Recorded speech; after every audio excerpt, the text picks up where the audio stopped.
अस्सलाम वालेकुम everyone, this is Mia Akbar. Hope so आप सब लोग ठीक होंगे और मेरी वीडियोस आपको पसंद आ रही होंगी। आज ही हम लोग एजुकेशन 3 और 5 का लेसन नंबर 21 एंड 22 कवर करेंगे। ये वीडियोस आपकी फाइनल टर्म के यूँ समझ लें कि प्रिपरेशन रिलेटेड काफ़ी ज़्यादा इंपॉर्टेंट है। काफ़ी ज़्यादा आपको मटेरियल पेपर का 21 से 23 लेक्चर्स तक आ रहा होता है, उसके बाद 40 से ऑनवर्ड काफ़ी ज़्यादा इंपॉर्टेंट चल रहे होते हैं। अगर मैं कहूँ कि 50 to 60% आपका 40 से 45 तक आ रहा होता है, 10% आपको 21 से 23 तक आ रहा होता है। तो चलिए अपनी वीडियो करते हैं स्टार्ट। लेसन नंबर 21 है philosophies of how to manage a large class.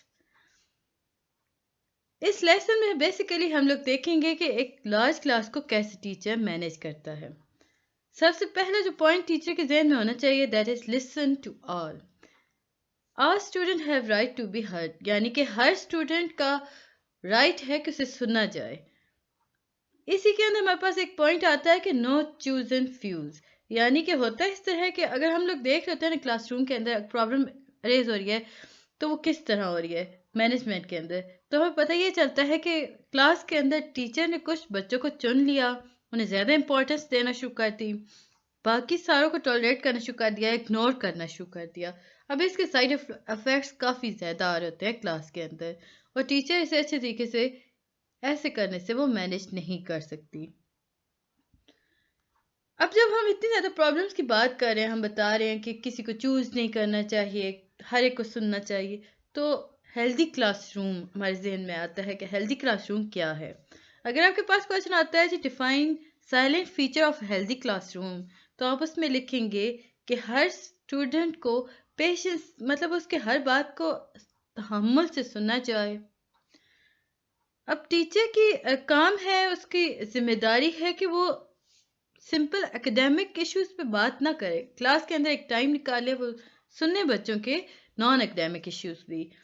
अब ऐसा नहीं है कि क्लास में टीचर पढ़ा रही है और एकदम से छोड़ दे और कहना शुरू कर दे बताएं जी आप लोग घर में क्या करते हो। नहीं, स्टूडेंट अगर आप देख रहे हैं अब क्लास में एक अच्छा परफॉर्म कर रहा है, लेकिन सडनली ऐसा हुआ कि उसकी परफॉर्मेंस लोअर से लोअर की तरफ चली गई, तो टीचर को होता है कि टीचर का काम है कि वो बच्चे से पूछे कि क्या प्रॉब्लम चल रही है। अब ये जो क्या प्रॉब्लम चल रही है ना पूछने की, ये नॉन एकेडमिक इश्यूज पे आता है। हर मतलब इसमें अब हेल्दी क्लासरूम के अंदर किसी स्टूडेंट को आप डोमिनेट ना करें। अब जो शाय स्टूडेंट होते हैं उन्हें आप इनकरेज करें कि आप वो स्पीक करें, यानी कि वो बात करें। शाय स्टूडेंट्स होते हैं वो बात नहीं कर रहे होते हैं, वो हर चीज़ से मतलब घबरा रहे होते हैं। तो टीचर बीइंग अ टीचर आपकी ड्यूटी है कि आप उन्हें इनकरेज करो। An atmosphere of cooperation need to be built. Have a good student-teacher report. अब ये तो कुछ थे साइलेंट फीचर।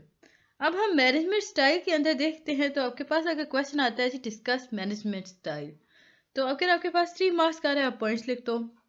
टाइम है आपके पास तो आप इसमें डिस्कस कर लो, यानी कि डिटेल्स दे दो, अदरवाइज पॉइंट्स भी लिखते 3-5 मार्क्स, जिसमें भी आपको चल रहा होता है कि आपके 5 मार्क्स का क्वेश्चन है। स्ट्रॉन्ग कंट्रोल, तो टीचर जो होती है ना वो क्लासरूम को यूँ समझ लें कि एक कंट्रोल रखती है, मजबूत कंट्रोल रखती है। ये बहुत मतलब समझ लें कि क्लास में काम आने वाली फ़िलासफ़ी है।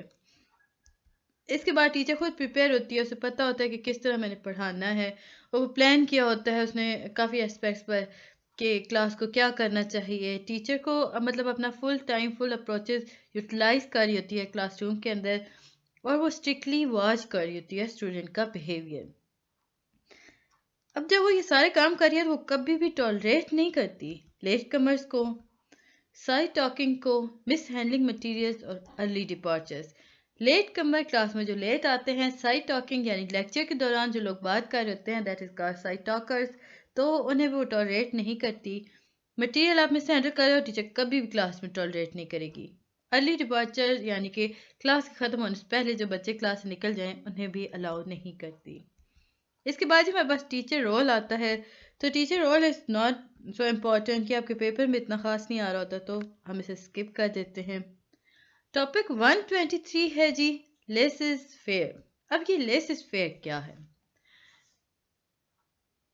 फिलॉसफी के अकॉर्डिंग कुछ टीचर्स होते हैं वो क्लासरूम को टीच करते हैं इन अ रिलैक्स मैनर। वो चाहते हैं कि स्टूडेंट जो हैं वो फ्रीली यानी हैंड ऑफ हो जाएं, यानी रिलैक्स हो जाएं। उनका एटमॉस्फेयर ऐसा क्रिएट कर देते हैं क्लास के अंदर कि बच्चे बगैर किसी डर के पढ़ें। अब जो टीचर ये टेक्निक यूज़ कर रहे होते हैं ना, वो बहुत ज़्यादा फ्लेक्सिबल होते हैं। वो मतलब आसानी से चेंजेस को रिस्पॉन्ड कर रहे होते हैं। अब इसमें होता इस तरह है कि टीचर को नहीं पता होता स्टूडेंट की क्या प्रॉब्लम है, और वो कभी भी आपको इंटरफेस नहीं करेंगे, यानी कि आपको वो कभी भी तंग नहीं करेंगे कि बताएं जी क्या प्रॉब्लम चल रही है। और उसके अलावा वो टीचर क्लास में कभी भी डिसिप्लिन रूल्स को तोड़ने पर सज़ा नहीं देगा आपको। तो ये सारा प्रोसेस कहलाता है जी लेसर फेयर।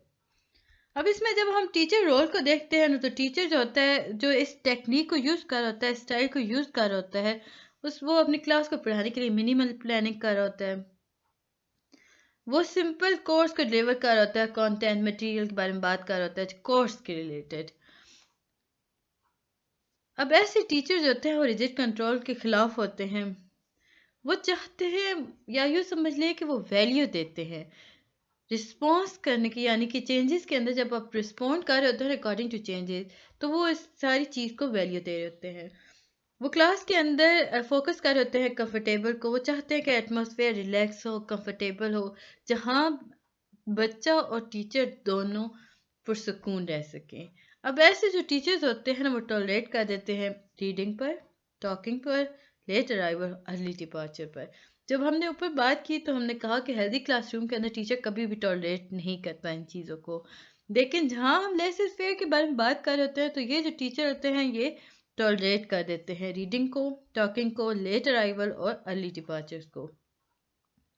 अब इसमें होता है इस तरह कि जो बहुत अटेंटिव स्टूडेंट होते हैं ना, वो फ्रंट में बैठते हैं, टीचर सिंपल उसी से बात करता है। जो बैक बेंचर्स होते हैं वो जो मर्जी आए वो कर रहे होते हैं। मतलब अमूमन पाकिस्तान में ऐसी क्लासेस चल रही होती हैं, बाकी टीचर को कोई प्रॉब्लम नहीं हो रहा होता। वो जो 4-5 बच्चे हैं जो बता रहे हैं, टीचर हैप्पी हो रहा होता है उससे।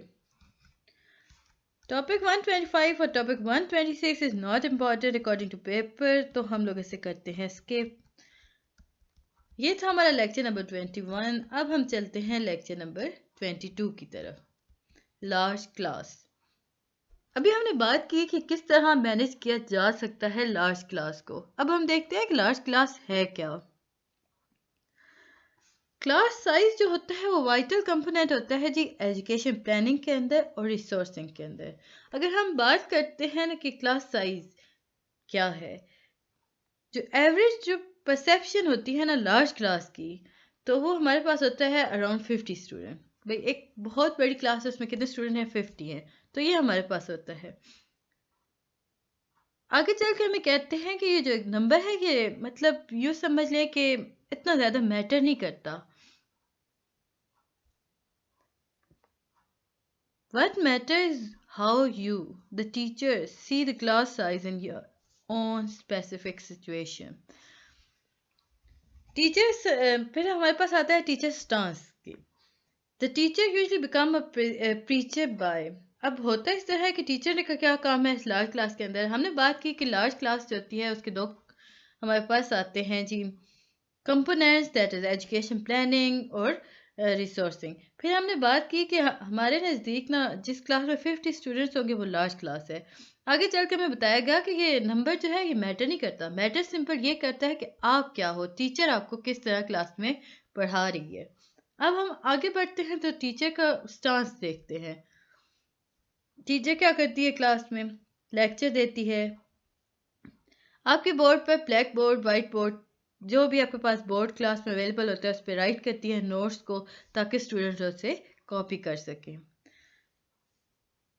टॉपिक 128 है जी एडवांटेजेस ऑफ लार्ज क्लास। अब हम देखते हैं कि लार्ज क्लास के एडवांटेज क्या हैं। डिसएडवांटेज भी होते हैं, हम लोग वो भी देखेंगे, बट अभी एडवांटेज के बारे में बात कर रहे हैं। लार्ज क्लास का एक एडवांटेज होता है कि बहुत ज़्यादा इंटरेक्शन होती है स्टूडेंट्स के दरमियान। हेट्रोजीनियस एलिमेंट्स पाए जाते हैं कि टीचर सिंपल एक कुछ बच्चों को लेकर नहीं चल रही थी, वो सारे स्पेसिफिक ग्रुप ऑफ स्टूडेंट्स को नहीं पढ़ा रही होती, बल्कि वो हर किस्म के बच्चों को पढ़ा रही होती है। अब उसमें लो लेवल भी आ गया, हाई लेवल के स्टूडेंट्स भी आ गए। थर्ड पे हमारे पास आता है जी नेचर प्रोफेशन डेवलपमेंट हो जाती है। टीचर बोर नहीं होती। उसके मतलब समझ लें कि टीचर जो होती है देख रही होती है बच्चों को, लार्ज नंबर ऑफ बच्चों को, जब वो कॉपी कर रहे मतलब यूँ समझ लें कि कॉपिंग कर रही होती है ना, उसने उनकी मदद कर रही होती है, उन्हें हेल्प कर रही होती है मुख्तलिफ चीज़ों में, तो उससे वो इस सारे प्रोसेस के अंदर टीचर बोर नहीं हो रही होती। फोर्थ हमारे पास आता है जी पीर टीचिंग। 129 लेक्चर है हमारे पास कि चैलेंजेस क्या होते हैं लास्ट क्लास के। अभी हमने एडवांटेज देखे, अब हम देखते हैं चैलेंज। नंबर ऑफ पीपल्स, यानी कि क्लास के अंदर जितने ज़्यादा बच्चे होंगे वो उतनी ही ज़्यादा अफेक्ट कर रहे होते हैं आपके एजुकेशन अटेनमेंट को, प्रोग्रेस को। अब जब ज़्यादा बच्चे हैं तो क्लास में उनकी अटेंशन इतनी ज़्यादा फोकस नहीं रहती, तो ये हमारे पास एक अगला चैलेंज आ जाता है, the nature and quality of teaching. अब टीचर जब इतनी बड़ी क्लास को पढ़ा रही है तो उसके काफ़ी ज़्यादा प्रॉब्लम क्रिएट हो रहे होते हैं, वो हर बच्चे को फोकस नहीं कर पा रही होती। फिर people adjustment to a school या in large class is difficult to help student become independent and resourceful in the classroom. बड़ी क्लास है, बहुत मुश्किल हो जाता है हर स्टूडेंट के बारे में जानना, उसकी हेल्प करना, या आपकी क्लास में जो रिसोर्सेज मौजूद हैं उन्हें सब तक उनकी रसाई रखना।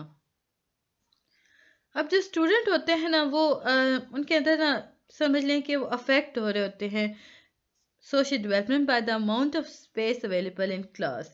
If they fight for space in the classroom, they get emotionally upset and insecure.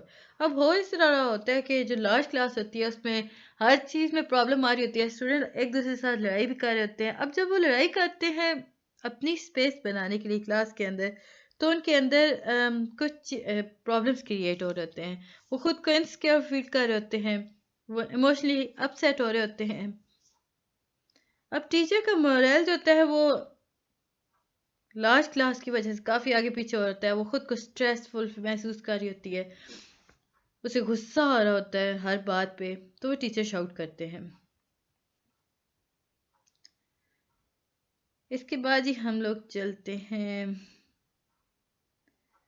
I think topic 131 पर, correcting large amount of written work.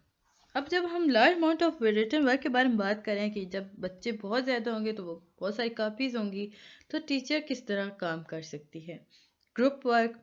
अब जब हम बात करते हैं ग्रुप वर्क की, तो कुछ स्टूडेंट को ना एक ग्रुप में रख दिया जाता है और उन्हें मतलब जिस तरह आप समझ लें कि क्लास में अगर कोई एक्सरसाइज टीचर दे रही है ना, ग्रामर रिलेटेड हो गया, किसी किस्म की भी होगी, कोर्स रिलेटेड आपकी क्लास, तो टीचर ग्रुप्स बनाएगी। अब वो उन्हें हैंडल कर रही है ना उन स्टूडेंट्स को, उन ग्रुप्स को वो दे देगी, टास्क दे देगी, वो बच्चे उस पर मिलकर काम करेंगे, तो यूँ हमारे पास ग्रुप वर्क आ जाता है लार्ज क्लास के अंदर। Self editing. अब जब हम सेल्फ एडिटिंग की बात करते हैं, बच्चे एक दूसरे के साथ मिलकर काम कर रहे हैं, वो कोऑपरेट कर रहे हैं, तो वो जो चीज़ लिख रहे होते हैं ना, तो हर स्टूडेंट जो चीज़ लिख के आता है पूरा ग्रुप उससे देखता है, उन्हें जो मिस्टेक्स उसमें नज़र आ रही होती हैं उन्हें ठीक कर देते हैं, वो सेल्फ एडिटिंग के अंदर आ गया, यानी कि उनके पास ये एक एबिलिटी आ गई।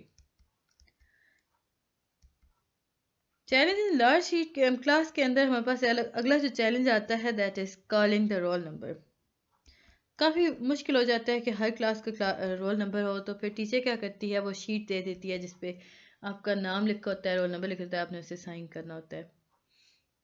उसके बाद ही हमारे पास आता है एक सीटिंग अरेंजमेंट जो होती है वो एक बेहतरीन होनी चाहिए। टीचर जो है उसकी रिस्पॉन्सिबिलिटी है कि वो सीटिंग चार्ट बनाए जिसके अंदर लिखा हो कि आज मतलब फिक्स हो कि कौन कौन से स्टूडेंट साथ बैठेंगे,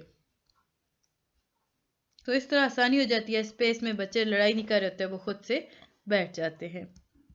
काइंडली मेरे चैनल को लाइक और सब्सक्राइब ज़रूर कर दीजिएगा, वीडियो पसंद आती है तो कमेंट कीजिएगा। तो ये थी जी हमारी आज की वीडियो, मुझे उम्मीद है कि आपको पसंद आई होगी। मिलते हैं जी नेक्स्ट वीडियो में, तब तक के लिए अल्लाह हाफिज़।